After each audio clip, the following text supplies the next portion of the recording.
أعوذ بالله من الشيطان الرجيم. بسم الله الرحمن الرحيم. الحمد لله رب العالمين، ثم الصلاة والسلام على المبعوث رحمة للعالمين محمد بن عبد الله صلى الله عليه وسلم وعلى آله وأصحابه ومن تمسك بسنته إلى يوم الدين، أما بعد. Au nom d'Allah, le clément, le miséricordieux, louange à Allah, Seigneur de l'univers. Salut, paix et bénédiction d'Allah sur celui qui a été envoyé en tant que miséricorde pour toute l'humanité, Mohammed, fils d'Abdullah, ainsi que sur sa famille, ses compagnons, et surtout ceux qui suivent sa voie avec bonté jusqu'au jour de la résurrection. Chers frères ici en islam, chers téléspectateurs, je salue tout un chacun de nous par la meilleure des salutations qu'Allah a ordonné à nous les musulmans de se saluer avec, en disant Assalamu alaikum wa rahmatullahi wa barakatuh. Bien, notre sujet aujourd'hui, c'est concernant le mariage en islam. Pour célébrer le mariage en islam, d'abord, il y a les conditions. La première de ces conditions, c'est le consentement des deux époux. Rida zawjayn. Parce qu'il n'est pas permis d'obliger l'homme ou la femme jouissant de sa raison à épouser une femme ou un homme qu'il ou qu'elle ne veut pas. Car l'islam a interdit de marier la femme sans son consentement. Et si elle a décidé de ne pas se marier avec un homme, personne ne peut lui imposer ce mariage, même pas son père, son géniteur. La deuxième condition, le tuteur. Le mariage sans la présence du tuteur de la femme est invalide, car le prophète sallallahu alayhi wa sallam a dit la nikah illa bi wali, c'est-à-dire point de mariage valide qu'avec la présence du tuteur. Si la femme contracte un mariage toute seule ou par intérim, ce dernier sera invalide. De plus, un non musulman ne peut être le tuteur d'une femme musulmane. Et en cas d'absence de tuteur légal, le représentant des autorités musulmanes devient le tuteur. Il y a aussi les conditions requises pour être tuteur. Il s'agit de toute personne masculine, pubère, jouant de ses facultés et censée de la même famille que la femme qui se marie, à savoir son père, puis celui qui l'a recommandé, son grand-père paternel, ainsi de suite. De plus proche au moins proche parmi les ascendants. Puis son fils, son petit-fils, son arrière-fils, et ainsi de suite, de plus proche au moins proche parmi les descendants. Ensuite, son frère germain, c'est-à-dire de même père, de même mère. Puis son frère consanguin, c'est-à-dire un frère de même père, et mère différente. Puis les filles du frère germain, puis les fils du frère consanguin, partenaires de plus proche au moins proche, et ainsi de suite. Ensuite vient l'oncle. Toutefois, le tuteur doit avoir la permission de la femme avant de la marier. La raison de l'obligation de la présence du tuteur est d'empêcher la fornication. Car le fornicateur peut facilement persuader la femme en lui prétendant sa main moyennant un montant défini. Ensuite, présenter 2 faux témoins parmi ses amis ou autres pour réaliser son désir. La troisième des conditions du mariage en islam, c'est la présence de 2 témoins. Il faut absolument que 2 témoins ou plus de sexe masculin et musulman assistent à l'acte de mariage. Et ces témoins doivent être intègres.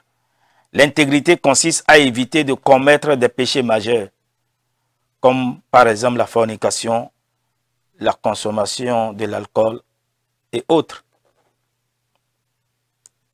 La formulation du contrat, c'est par exemple, ça c'est la 4e condition, le fait que le mari ou son représentant, lors de l'acte, dise « Je vous demande de me donner votre fille telle en mariage ».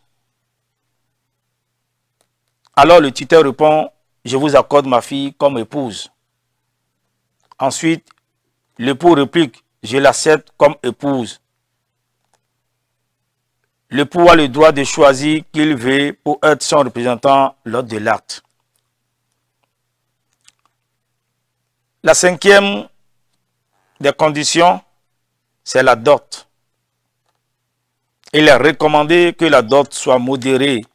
Plus la dot est modeste, le mariage est meilleur. Aussi, la dot est communément appelée sadak. En Yoruba, on dit sadaki. Il est recommandé de mentionner la valeur de la dot et de la donner lors de l'acte de mariage. Toutefois, il est permis de reporter son versement ou une partie ultérieurement. Si l'époux divorce de sa femme avant la consommation du mariage, c'est-à-dire avant d'avoir eu des rapports sexuels avec celle-ci, l'épouse a le droit à la moitié de la dot. Et si l'époux meurt après la conclusion de l'acte et avant la consommation du mariage, elle a le droit à la totalité de la dot en plus de l'héritage. Voilà les conditions. Maintenant, parlons athar nikah, c'est-à-dire les effets du mariage. Qu'est-ce que le mariage oblige? 1.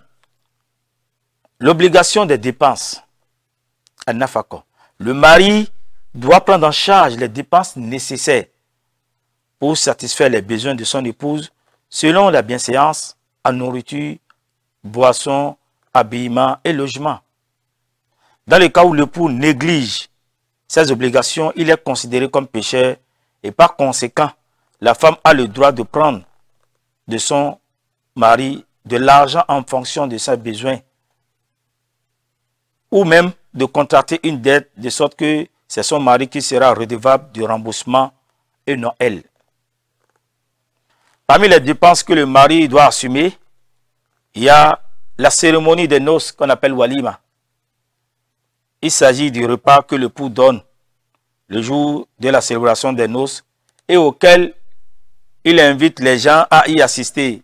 Ce repas est une tradition très recommandée à ne pas délaisser.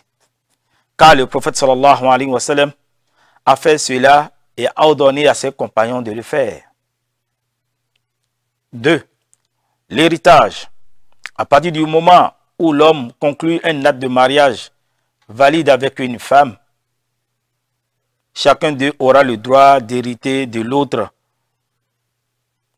conformément à la parole d'Allah qui nous dit « A'udhu billahi minash shaitanir rajim » وَلَكُمْ نِصْفُ مَا تَرَكَ أَزْوَاجُكُمْ إِنْ لَمْ يَكُنْ لَهُنَّ وَلَدٌ.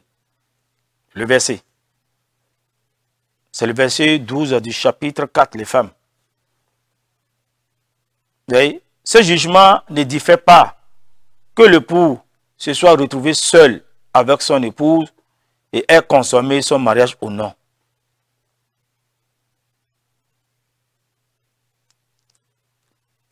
quelques recommandations du mariage et ses comportements. Il est recommandé d'annoncer publiquement le mariage ainsi que d'invoquer Allah pour les deux époux en leur souhaitant à tous deux. On dit Barakallahu lakuma wa baraka alaykuma wa jama baynakuma fi khayr. C'est-à-dire qu'Allah bénisse votre mariage, votre union. Qu'Allah vous bénisse tous deux et que vous réunisse dans le bonheur. 2. Il a recommandé que les deux époux disent, avant d'avoir le rapport sexuel, Bismillah, Allahumma jannibna shaitan wa jannib shaitan ma razaqtana. C'est-à-dire, il cherche refuge auprès d'Allah contre Satan le damné. Au nom d'Allah, Allah écarte-nous du démon et écarte le démon de ce que tu nous as pourvu. 3. Il est fortement détestable que les époux divulguent les secrets de leur relation intime. Il est interdit à l'homme d'avoir un rapport conjugal avec son épouse pendant la période menstruelle ou des logis, c'est-à-dire suite à l'accouchement, jusqu'à ce qu'elle devienne propre, qu'elle prend son bain rituel. Il est interdit à l'homme d'avoir une relation avec son épouse par le derrière. Ceci est un péché majeur interdit par l'islam. Le mari doit satisfaire sexuellement son épouse selon ses capacités. De plus, il ne doit interrompre l'acte sexuel en éjaculant en dehors du vagin, afin d'éviter la grossesse qu'avec l'accord de son épouse ou en cas de nécessité. Parlons à présent des caractéristiques des époux. Le mariage a pour dessein la jouissance réciproque des deux époux, mais aussi la fondation d'une famille vertueuse et d'une société saine. Si la famille se distingue, bien si la femme se distingue par une beauté corporelle et morale, de sorte que sa beauté corporelle manifeste par une dévotion complète et un bon moral, ou bien un bon comportement, cela assurera certainement par la grâce d'Allah une vie conjugale pleine de bonheur. Mais le plus important est de chercher une femme pieuse, comme le prophète sallallahu alayhi wa sallam l'a recommandé. Pareillement, la femme recherche un homme pieux et vertueux, parce qu'il sera sous ses ordres. Parlons à présent des femmes avec qui le mariage est interdit. Elles sont de deux catégories. Celles qui sont interdites perpétuellement et celles qui sont interdites temporairement. Celles qui sont interdites perpétuellement, elles se divisent elles-mêmes en trois catégories. La première, les femmes interdites par le lien de parenté. Elles sont au nombre de 7 mentionnées dans le verset 23 du chapitre 4, les femmes. Elle a dit, vous ont interdites vos mères, vos filles, vos sœurs, vos tantes paternelles et tantes maternelles, les filles d'un frère et les filles d'une sœur. Les mères, cela concerne la mère, la grand-maman et l'arrière-grand-maman et ainsi de suite parmi les ascendantes paternelles ou maternelles. Les filles, cela concerne les propres filles, les petites filles paternelles ou maternelles et ainsi de suite parmi les descendantes.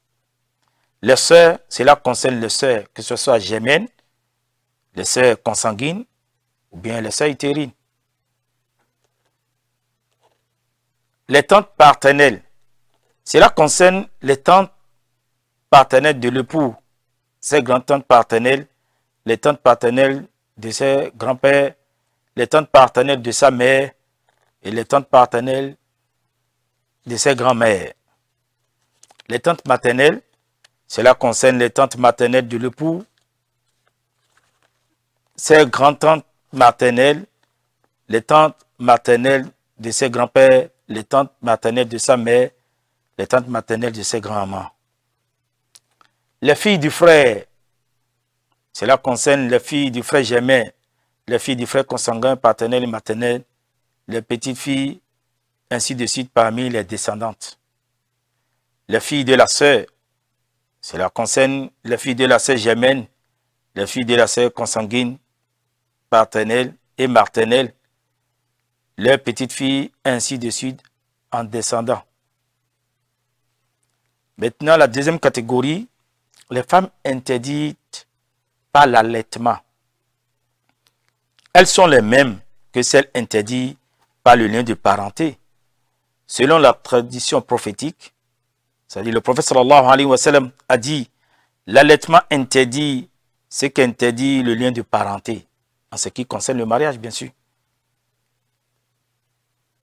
En revanche, pour que l'allaitement rende la femme interdite au mariage, il faut que les conditions suivantes soient réunies. L'enfant doit faire au minimum 5 tétées séparées et suffisantes du sein de la femme afin que celle-ci devienne sa mère. S'il ne fait que 4 tétées, elle ne l'est pas interdite. Les 5 allaitements doivent être effectués avant le sevrage, c'est-à-dire avant que l'enfant ait 2 ans. Et dans le cas où l'allaitement a été effectué après le sevrage, ou une partie avant le sevrage et une partie après, la femme n'est pas considérée comme la mère de lait de l'enfant. Si ces conditions sont réunies, l'enfant devient le fils de lait de cette femme. Et les enfants de celle-ci deviennent ses frères de lait, qu'ils soient nés avant ou après lui. De même que les enfants du mari de cette femme ou d'autres femmes deviennent aussi ses frères. Il faut savoir que cette interdiction concerne seulement les proches de l'enfant et non sa descendance, qui n'a aucun lien avec l'allaitement, de même que ce dernier n'influe en rien sur eux. Et la troisième catégorie, c'est les femmes interdites par les liens d'alliance. Ils sont les époux du père, du grand-père.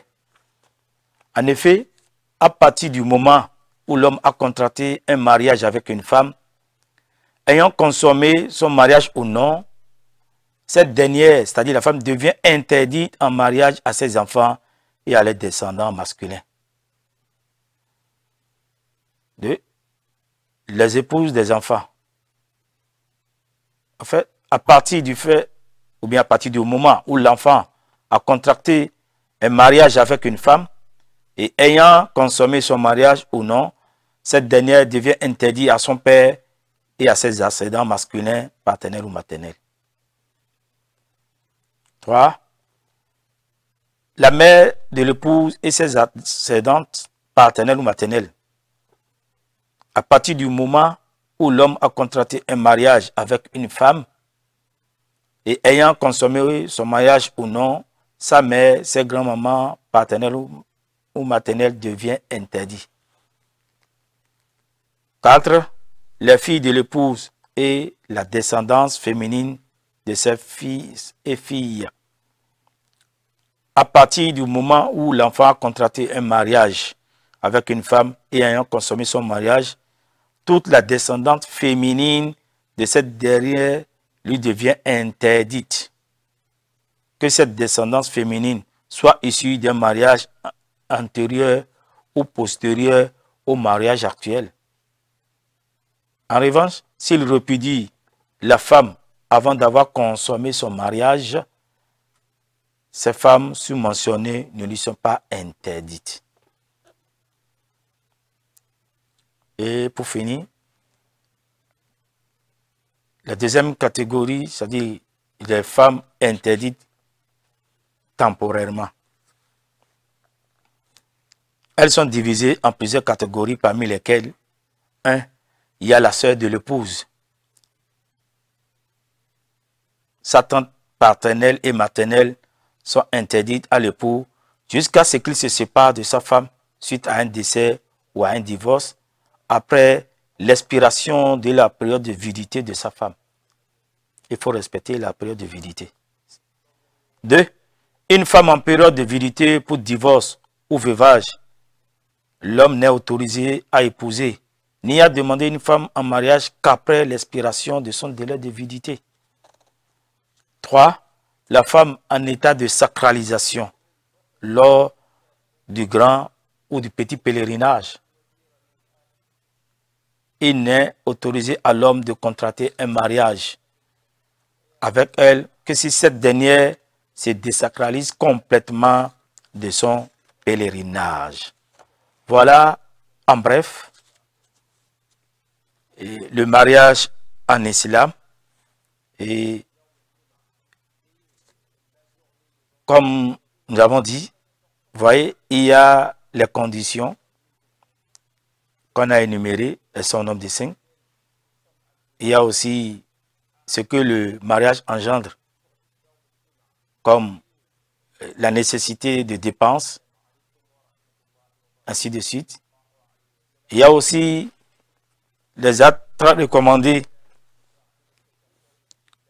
par exemple, le walima, c'est-à-dire le fait d'inviter les gens le jour des noces, c'est très très recommandé. Et aussi, avant d'avoir le rapport sexuel, il faut prier Allah pour se mettre sous son abri contre cette tentation. Voilà en bref. Et ensuite, nous avons énuméré les femmes interdites en mariage qui se divisent en 2 catégories. Il y a ceux qui sont permanentes et ceux qui sont temporaires. Et voilà en bref comment le mariage doit se passer en islam. Et nous prions Allah subhanahu wa ta'ala qui nous facilite l'appréhension des textes juridiques, qui nous facilite la compréhension et aussi la mise en application. Il est le garant du succès. Et nous souhaitons que cette journée de vendredi soit bénie pour tout un chacun de nous, que nous prions dans de bonnes conditions, que la prière soit acceptée par Allah et que celle-ci ne soit pas la dernière pour nous à être accomplie sur terre, que nous fassions beaucoup, qu'Allah nous donne la longévité dans l'islam. Subhanakallahumma wa bihamdik, nashhadu an la ilaha illa anta, nastaghfiruka wa natubu ilayk. Subhana rabbika rabbil izzati amma yasifun, wassalamu ala al-mursalin walhamdulillahi rabbil alamin. Wassalamu alaikum wa rahmatullahi wa barakatuh. أعوذ بالله من الشيطان الرجيم بسم الله الرحمن الرحيم الحمد لله رب العالمين ثم الصلاة والسلام على المبعوث رحمة للعالمين نبينا محمد صلى الله عليه وسلم وعلى آله وأصحابه ومن تمسك بسنته إلى يوم الدين أما بعد. adúpẹ́ fún Allah ọba àṣọ ọba àgbáláyé, lẹ́yìn náà tọrọ àlékún ìkẹ́ àlékún ìgẹ̀ fún tí Ọlọ́run gbé dìde ní ìkẹ́ fún gbogbo àgbáláyé, Ànábì wa Muhammad sallallahu alaihi wasallam, fi kárí gbogbo ẹni tó ń tẹ̀lé pẹ̀lú dáadáa títí dijọ́ gbéǹde alikiyama. Ẹ̀yin yá wa, yín bàbá wa, gbogbo ẹ̀yin tẹ́ ń tẹ́tí gbọ́ wa ní wákàtí ọ̀wọ̀ yìí, akíra wa ní okú ọlá okú tí Ọlọ́run ṣàlẹ́ṣà fún wa pé assalamu alaikum wa rahmatullahi wa barakatuhu. Ọ̀rọ̀ wa lónìí ó dá lérí ìgbéyàwó nínú Islam, ahkam nikah, àwọn ìdájọ́ tó rò pọ̀ mọ́ ìgbéyàwó. Síwájú wa bẹ̀rẹ̀ pẹ̀lú àwọn májẹ̀mú. Àwọn májẹ̀mú yìí, àkọ́kọ́ nú rẹ̀ náà ni rídọ̀ zawjaini, ìyọ́nú tọkọtaya, torí kò nẹ́tọ̀ọ́ kí a túlà sí ẹnìkan kó fẹ́yàwó àbí ká túláàsì obìnrin kan fi lọ́kọ Islam ò gbà wá láyè rẹ̀. A ò lè jókòó igi tí ọkọ pẹ̀lú ìyàwó wọn bá yọnu sí. Ọkọ gbà ìyàwó gbà kò sí igi, ìyàwó gbà ọkọ gbà kò sí igi. Àwọn méjì ni wọ́n gbọ́dọ̀ gbà. Ẹnìkan ò sì lè jẹ obìnrin nípa láti so igi, kódà bàbá tó bí gan Islam ò fún ní àṣẹ yẹn. Ẹlẹ́kejì náà wọn kíní àlìwá yìí àwọn májẹ̀mú náà ni kárí tá máa ń pè lọ́dọ̀ wa ní bàbá igi, aláṣẹ ìyàwó. Fala yasiru nikah biduni, yani biduni wali, igi kò wọlé rárá tá bá rí aláṣẹ obìnrin. Fún gbólóhùn Ànábì wa Muhammad sallallahu alaihi wasallam tó sọ fún wa pé la nikah illa bi waliyin, kò sí igi tó lálàáfíà tó pé nínú Islam àyàfi ká rí aláṣẹ obìnrin. Tí obìnrin tó bá lọ fi rẹ̀ fi lọ́kọ tá rí aláṣẹ rẹ̀ fanikah fasida, jẹ́ a ní igi yẹn kò wọlé o nínú sharia, kò wọlé rárá, àgbà wọlé. Ohun kí ló fà á tó fi nígbà gbọ́dọ̀ rí aláṣẹ? Àkọ́kọ́ náà aláṣẹ náà ó sì gbọ́dọ̀ jẹ́ mùsùlùmí. Ẹni tí í ṣe mùsùlùmí ò gbọ́dọ̀ jẹ́ aláṣẹ fóbìnrin mùsùlùmí láti fi so igi. Ìdí tó fi á ní pé a gbọ́dọ̀ rí aláṣẹ obìnrin pé torí ká má bàa ṣe ìranù. Ọkùnrin ti lè róbìnrin kó tàn pé òun ó fẹ́ iye báyìí báyìí, kó fún náà lóòótọ́, tó bá sì ti bí àbùkátà tó fẹ́ bí alára rẹ̀ ló bá tán, yóò mọ olùjẹ́rìí méjì kan dání, àwọn inú ọ̀rẹ́ ẹ̀ rí.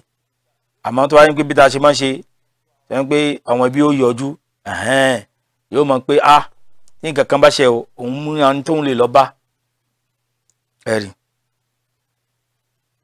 Aláṣẹ gẹ́gẹ́ bá ṣe sọ tó láti ní kó jẹ́ mùsùlùmí, kó jẹ́ ẹni tó ti bàlágà tó ní làákàyè, kó sì jẹ́ ọkùnrin ní ìdílé bàbá obìnrin tó fẹ́ so igi. Ó lè jẹ́ bàbá tó bí àbí ẹni tí bàbá bá fún ní yọ̀dá kó dúró láàyè tóun tá a bá rí, ǹjẹ́ ó lè jẹ́ ọmọ àbí kó jẹ́ ọmọ ìyá obìnrin náà gangan bí ẹ̀gbọ́n ẹ̀ àbí àbúrò ẹ̀ lọ́kùnrin tó sàti bàlágà. Bákan náà ni ó lè jẹ́ àbúrò bàbá kan kó sà jẹ́ ọkùnrin ní ìdílé bàbá náà ni. Èyí tó kàn náà ni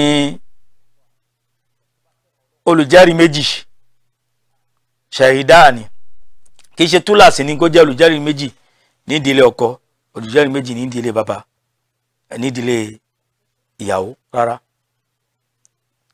Tó bá tabá ṣe bẹ́ẹ̀ kò burú, àmọ́ olùjẹ́rìí méjì kàbí kan jù bẹ́ẹ̀ lọ náà ló jẹ́ pàtàkì. Kan sì jẹ́ mùsùlùmí, kan jẹ́ onídéédé ẹ̀rí, kó jẹ́ àwọn tí a lè gba ìjẹ́rìí wọn. Bẹ́ẹ̀ èyí tó kàn nínú àwọn májẹ̀mú náà ní al-ijab wal-qabul àbí àsígà, ìyẹn gbólóhùn kí ọkọ kó sọ pé ẹ fún mi ní ọmọ yín lágbájá kí n fi ṣe aya, kí wàlíyù ẹni tó dúró nídò bàbá ìyàwó kó sọ pé mo fún ẹ ní ọmọ mi lágbájá kó máa fi ṣe aya, àbí ẹni tó dúró nípò ẹ̀ pé bóyá pé ọkọ ò sí jòkó, ìyẹn nìkan ló dúró nípò rẹ̀, mo yọ̀dá ọmọ mi bábẹ́ fún yín kẹ́ fún ọmọ yín lágbájá kó máa fi ṣe aya. Bẹ́ẹ̀ ni ọkọ àbí ẹni tó wà nídìí ọkọ kó náà sọ pé òun gbà á tọkàntọkàn ní taya. Ẹ̀karùn-ún nínú àwọn májẹ̀mú yìí náà ni sàdáàkì, owó erí ẹ̀rí. Èyí tó sì dájú ní pé kí sàdáàkì náà kó má nira, kó má pọ̀jù, torí Ànábì wa Muhammad sallallahu alaihi wasallam ó ní bí sàdáàkì bá ṣe ma náà ni igi náà ó fi lálùbáríkà, ká má nira wa lára. ó sì á yẹ ibi tí abọ́njókòó yẹ ká sọ sàdáàkì náà pé iye báyìí ló jẹ́ o, iye báyìí ni a lè san gbogbo, a sì lè san apá kan, ká sọ pé apá èyí tó kù a máa san nígbà báyìí báyìí tó bá ti jẹ́ àfẹnukò láàrin tọkọtìyàwó, torí ìyàwó ló ní sàdáàkì kì í ṣe àwọn ẹbí, òun ló ní nǹkan ẹ̀rí. tí ó wá ṣẹlẹ̀ ń pé ọkọ wa kọ ìyàwó rẹ̀ kó tó di pé ó súnmọ́, a ní sàdáàkì ìyàwó ní ìdajì inú rẹ̀,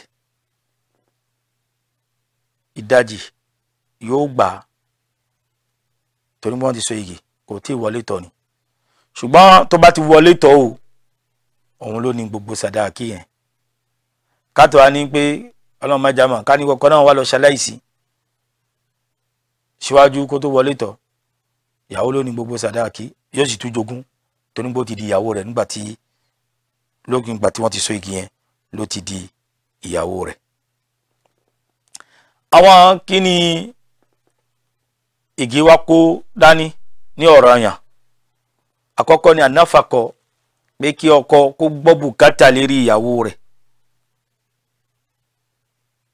lódùn wọn bó bá ṣe máa, bùkátà jíjẹ múmu, ìná ìlò, ibi tí ó gbé, ọrùn ọkọ ni túláàsì. ọkọ tí ò bá wá ṣojúṣe rẹ̀ lérí ìyàwó rẹ̀ lẹ́ṣẹ̀ ni. ìyàwó ọ̀nà kọ́nà tó bá lè gbà fi máa gba ẹ̀tọ́ rẹ̀ lọ́dọ̀ ọkọ ní ọ̀nà tí Islam là kalẹ̀.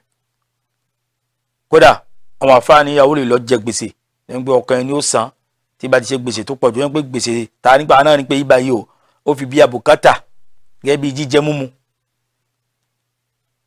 ẹ̀rí ọ̀dọ̀ ọkọ láti bí pé kó san gbèsè yẹn,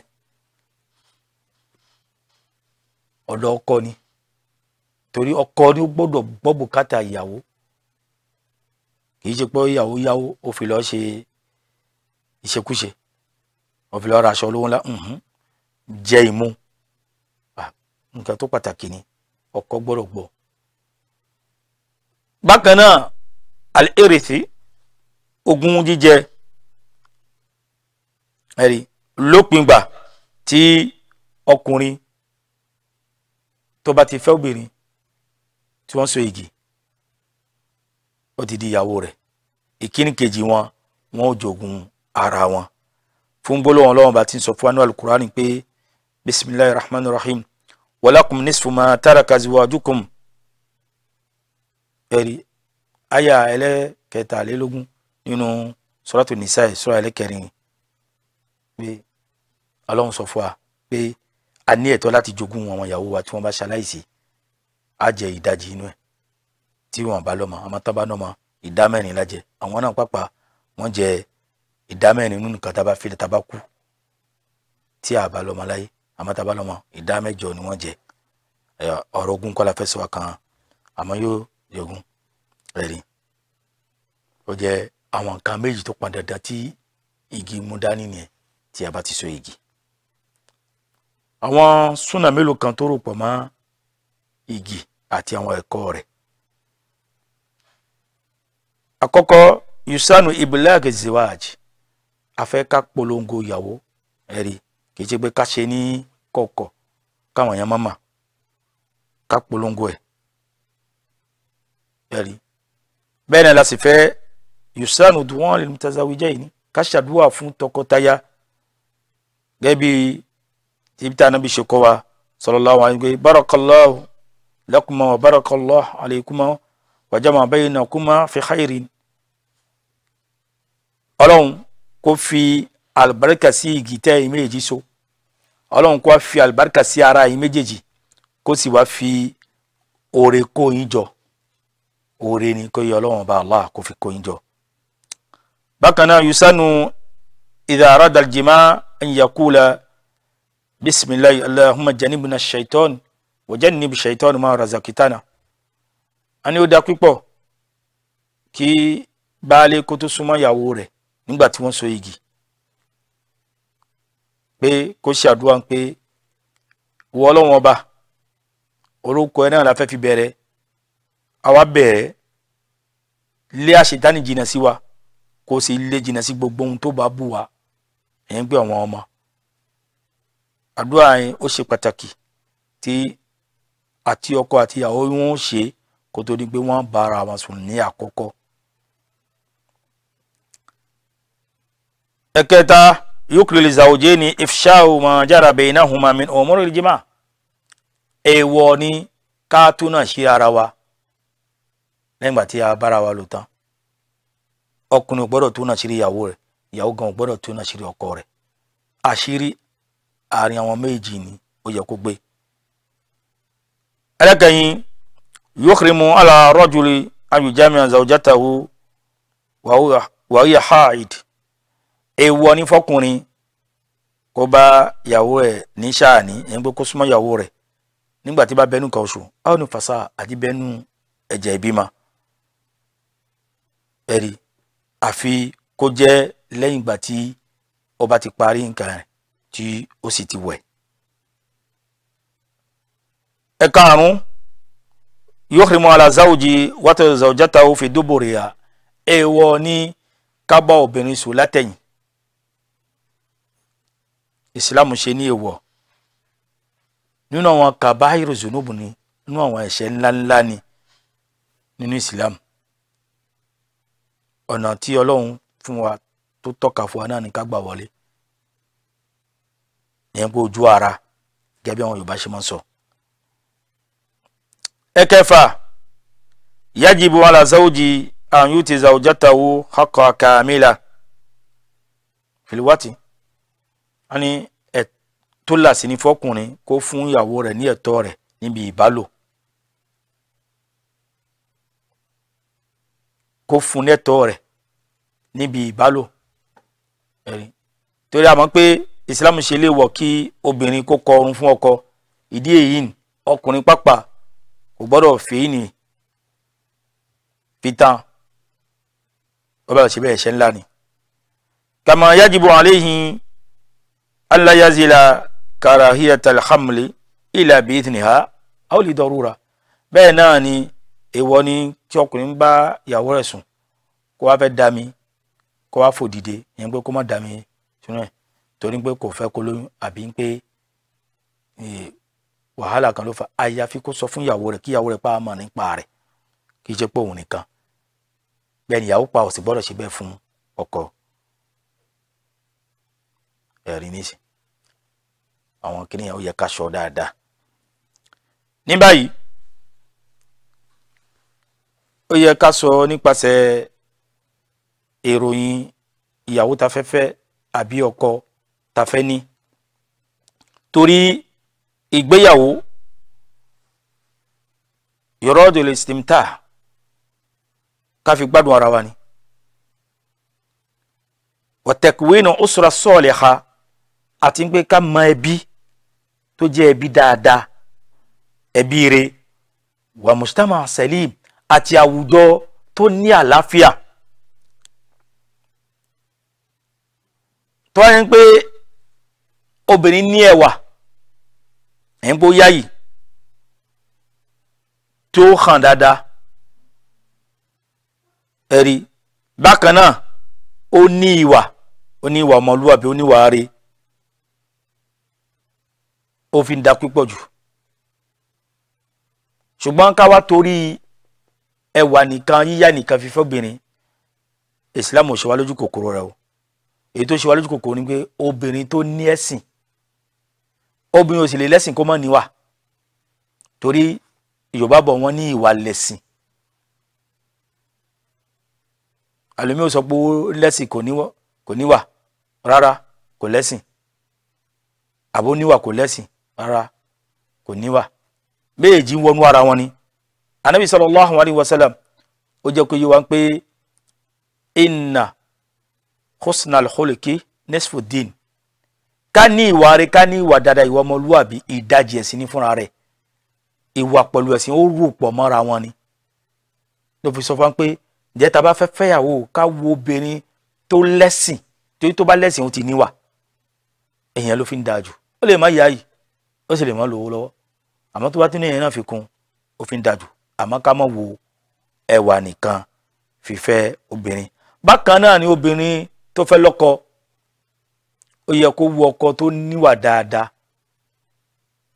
ọkùnrin tó jẹ́ ọmọlúwàbí, ọkùnrin tó jẹ́ pé táwọn èèyàn bá sọ̀rọ̀ fún yóò gbọ́,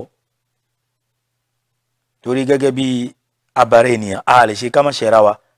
tí wọ ìyàwó tó bá rẹ̀ ṣe baálé rẹ̀ táwọn tí ọkùnrin bá sọ̀rọ̀ kò gbọ́ èsì bá sọ̀rọ̀ kò gbọ́ ẹ̀rí. àmọ́ tó bá jẹ́ ọkùnrin dáadáa tó níwà tá bá sọ̀rọ̀ tó là sí ni kó gbọ́. àsìkò bínú bá dé á bínú, ṣùgbọ́n àgbọ̀rọ̀ bínú ká tayọ àlà. nísìnyí àwa sọ fúnra wa àwọn obìnrin tó ṣe wọ̀ fún wa láti fẹ́.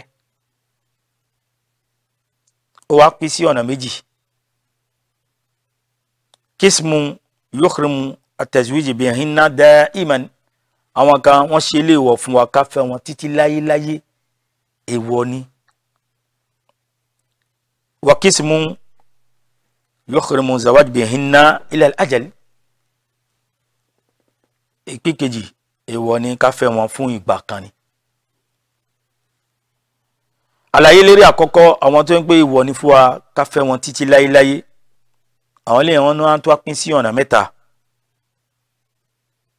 ọ̀nà mẹ́ta ni wọ́n pín sí. àkọ́kọ́ ni nínú wọn al-muharramat bin nasabi, àwọn tó ń pé ìbátan ló jẹ́ èèwọ̀ fún wa láti fẹ́ wọn, mọ̀lẹ́bí ni wá, ẹ̀rí ló fà ní àfi lè fẹ́ wọn. àwọn ni Ọlọ́run ọba àlekíọ́lá ó sọ sínú alukurani pé ibi tí bá wa sọ̀rọ̀ pé hurrimat alaykum ummahatukum wa banatukum wa akhawatukum wa amatukum wa khalatukum wa banatil akh wa banatil ukht. ẹni pé àwọn méje ni,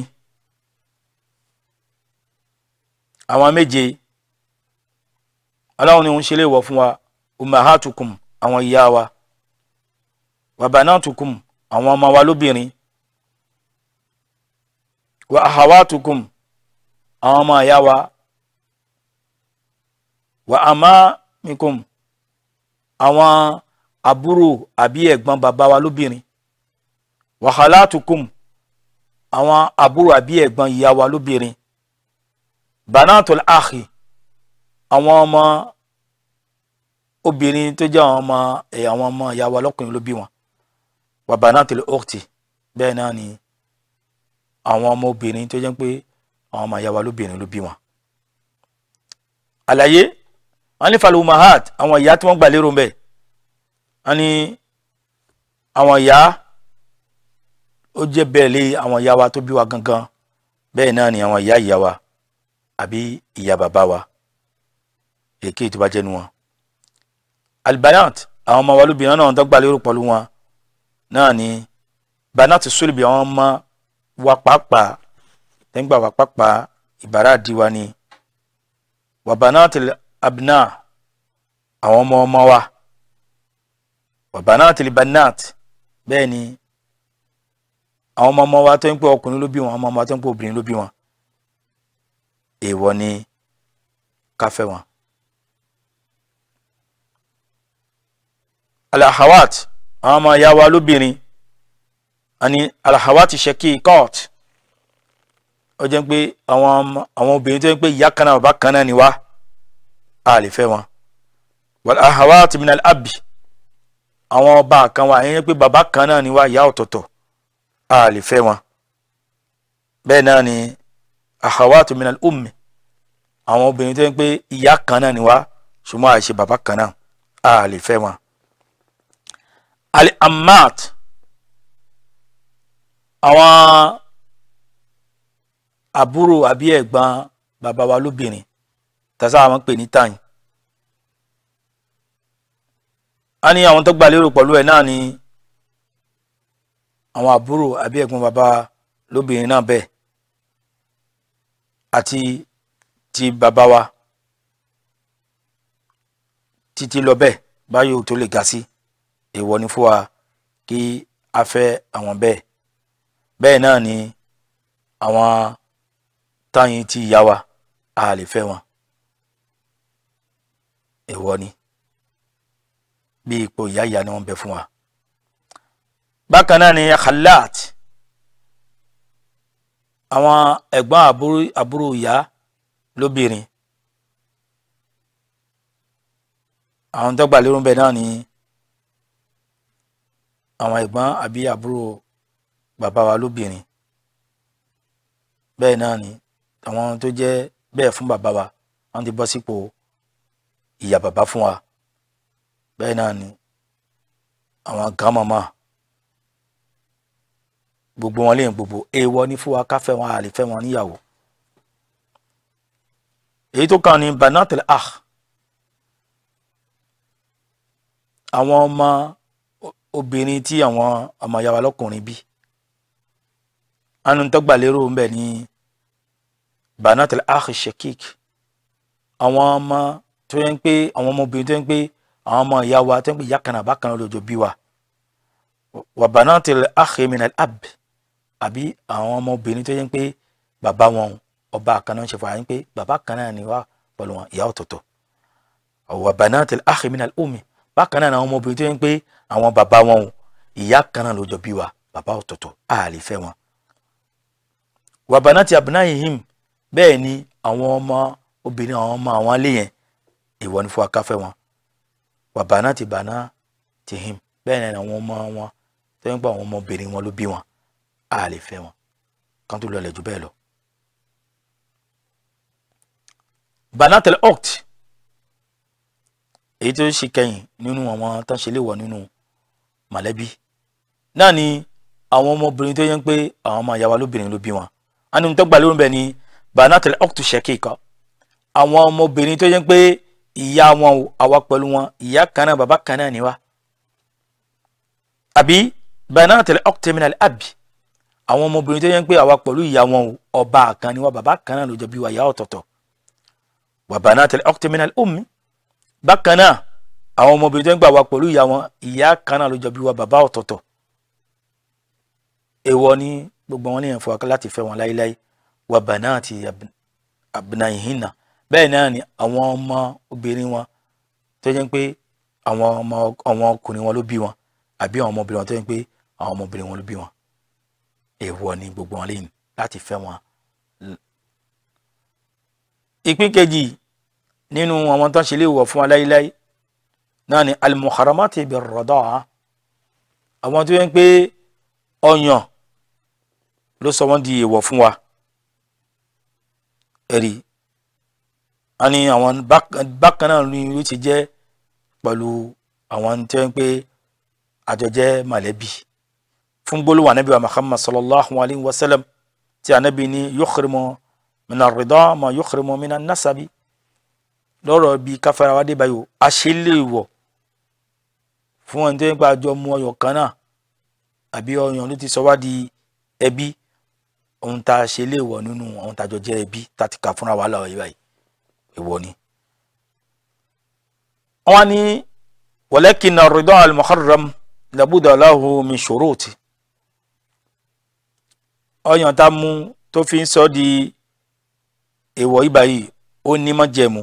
Nínú rẹ̀ náà ni an yakuna khamsi rada'ati fa aksar, ó kéré ju agbọ́dọ̀ ní pé òun tọ̀ ń mú ọyàn lẹ́ẹ̀márùn àbí jù bẹ́ẹ̀ lọ.